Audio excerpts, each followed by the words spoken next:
tennis court we have to go.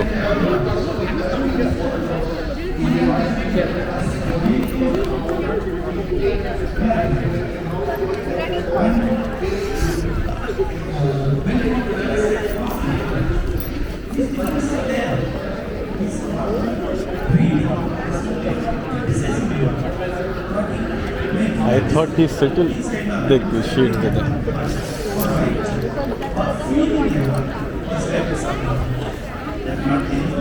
Tennis court was that way, right? See.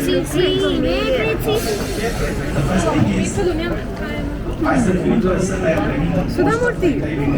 That's what we're standing here. Yeah. Who is Sudhamurthy? Yesterday I told you Gautam Chikermane will be in Sri Aurobindo's position. He is related to that guy. Content generation. Aurobindo, huh?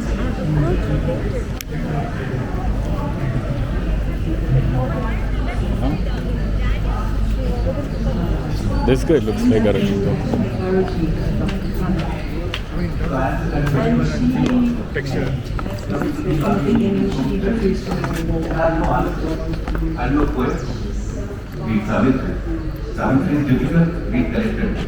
Are you a philosopher? Do you have philosophical inclinations? Read the Life Divine. But again, if you read the Life Divine as your first book, you may not read Aurobindo ever again.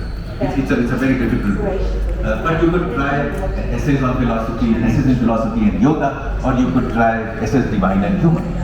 Are you a practical man on the ground, a politician, a person who engages with the world today? Karma Yoga.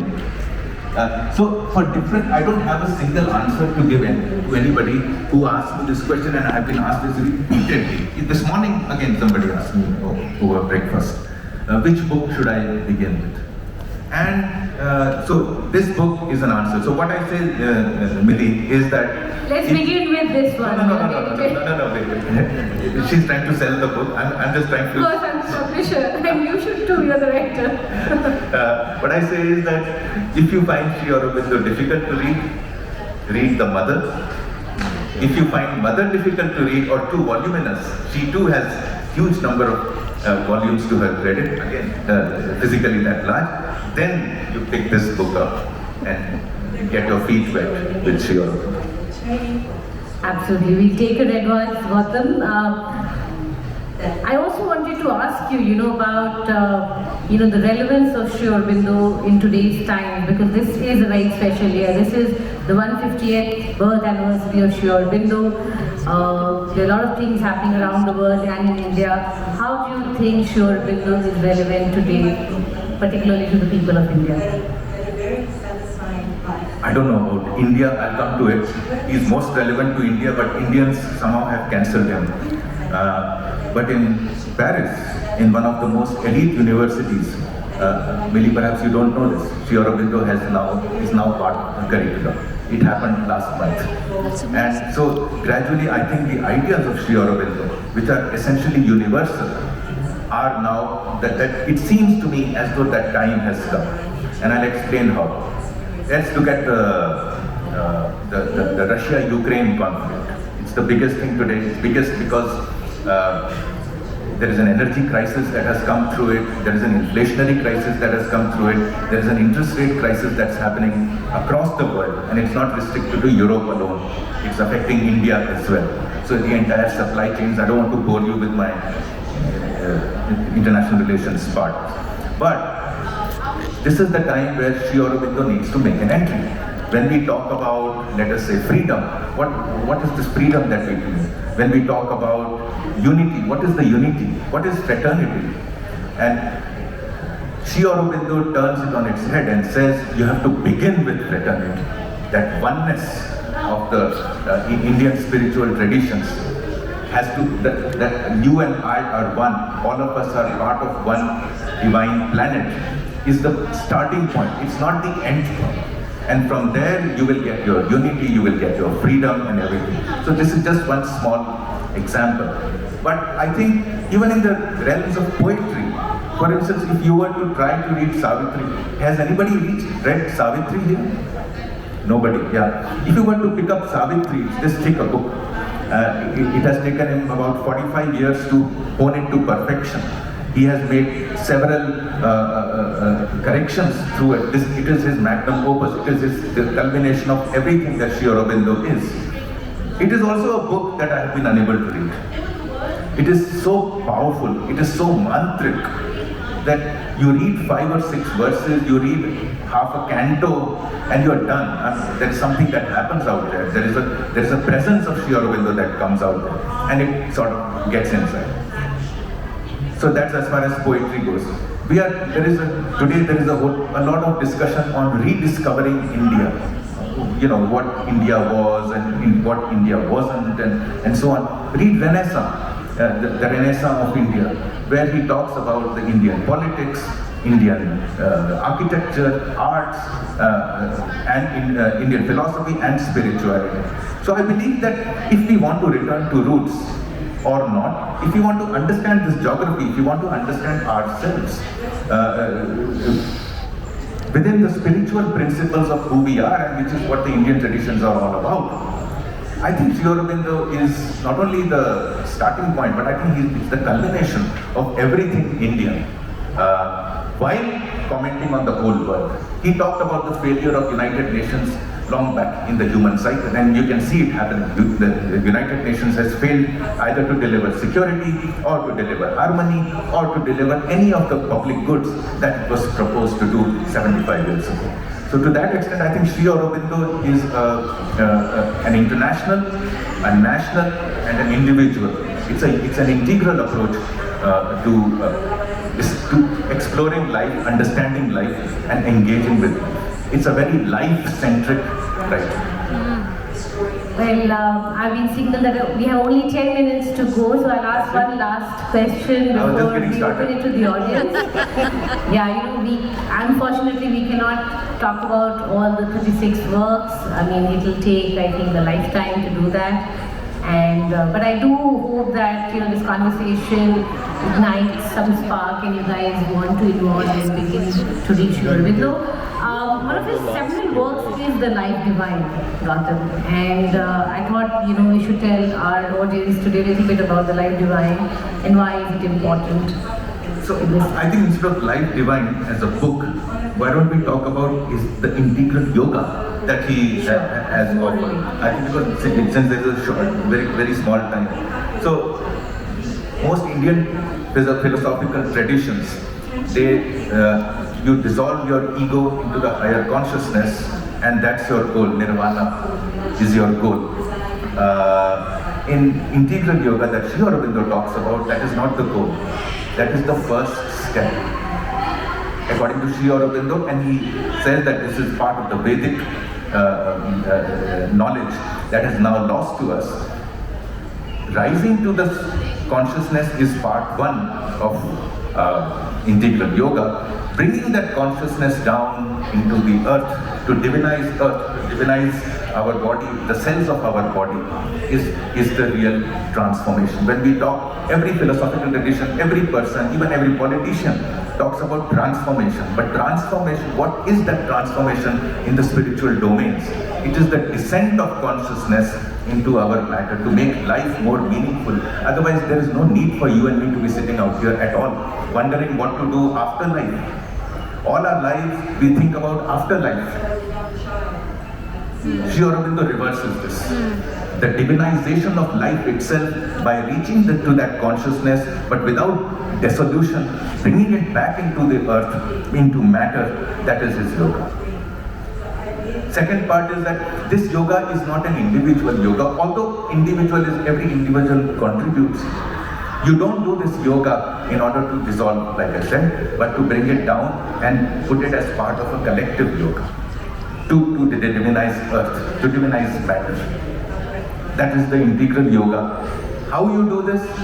It is not an agglomeration of bhakti, karma, jnana, but the using of bhakti, karma, jnana into this higher consciousness and bringing it back.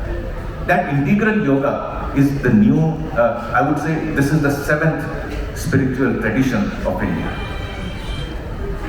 Thank you, Gautam. I'll now open the floor for questions. So if you have any question, please raise your hand and we will get the mic to you.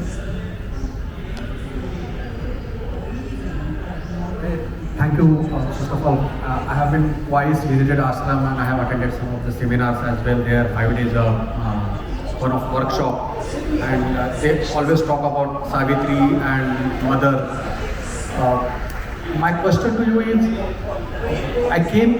when I came from Maharashtra to South India, it took me some 15 years from there to here, and then I came to know about Sri Aurobindo. Whether that was it limited to Pondicherry in some ways, and then it never spread to the North India or the western part of the Eastern philosophy specifically, books specifically. And now I find it more relevant when I read the books of integral yoga specifically, and how it matters nowadays specifically. So whether the movement, whatever Sri Aurobindo and Ashrama movement, that was more of remained in the Pondicherry and South India specifically, never reached to this was similar to Swami Vivekananda, where there are ashramas and everything everywhere. So that spread somewhere not gone, and that's why we find it difficult finding Sri Aurobindo relevant in North India also. Thank you, sir. It's like coming from, it took me 2.5 hours to come from Delhi to Bangalore. But from Bangalore to this venue took another 2 hours. So I think your journey is similar. But jokes aside, the ashram and Sri Aurobindo we don't believe in evangelizing the ideas. We are not here to spread, we are not here to convert, we are not here to transform. This book has been written in order that the work that exists, this treasure trove that you say is not available easily, becomes available.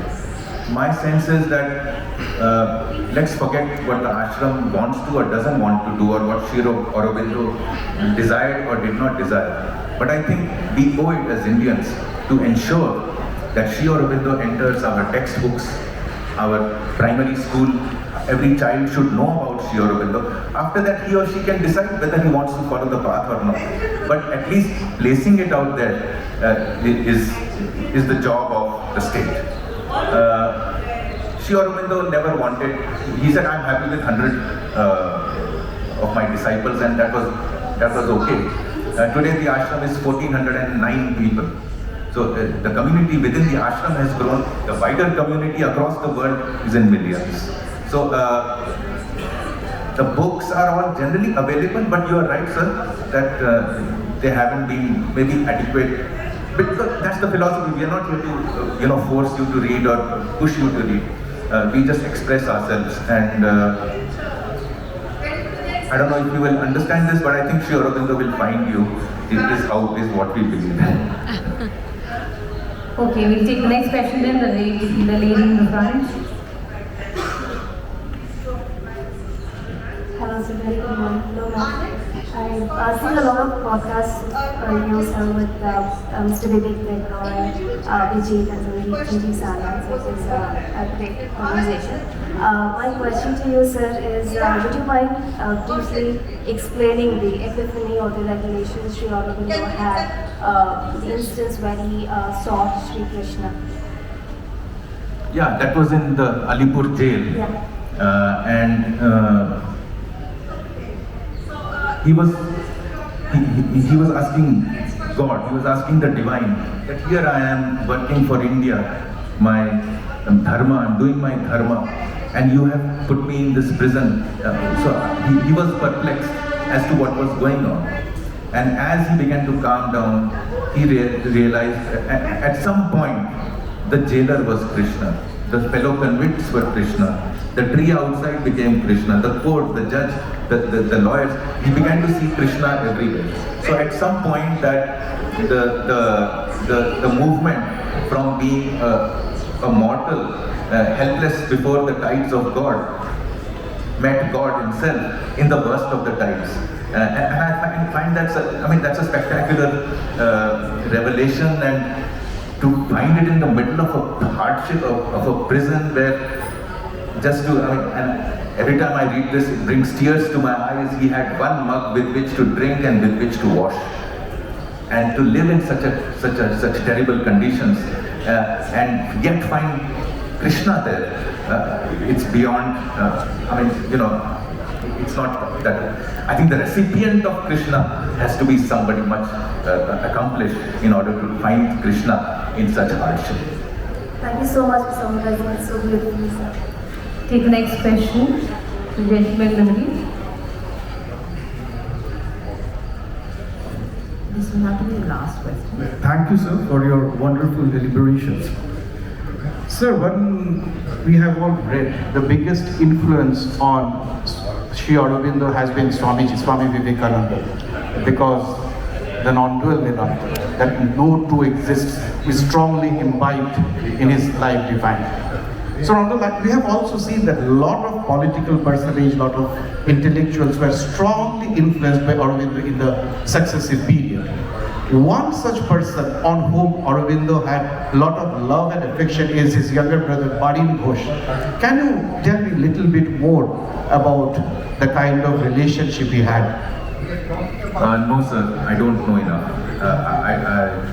My work is limited to what Sri Aurobindo has written or spoken. I don't know. In fact, but I can direct you. You should read a book called The Lives of Sri Aurobindo by Peter Hees. It's a Columbia publication. It's probably banned in India, so you may have to go to Columbia to buy it. But that book will give you some insights into his life, his biography, what you're searching for, his relationship with his brother, the ashram and so on. That's the book. I'm sorry, I don't know enough. I believe we can't take any more questions due to the paucity of time, but Gautam is going to be here. He can answer your questions after our session right now, and he'll also be signing books. So thank you very much, everyone. Thank you, Gautam. And I hope you enjoyed the session. Thank you. Thank you, Miri. Thank you, Gautam. As we said, Gautam will be in the Grand Ballroom signing books. Download the LitUp app on your Android phone. Schedule, pick your session. It's a video recording device, DJI Pocket. What's going on in the festival. Our next session is the Aurobindo Chronicles, a session on translations of the 19th century records. We have Very articulate. मैं डर गया. I got scared when you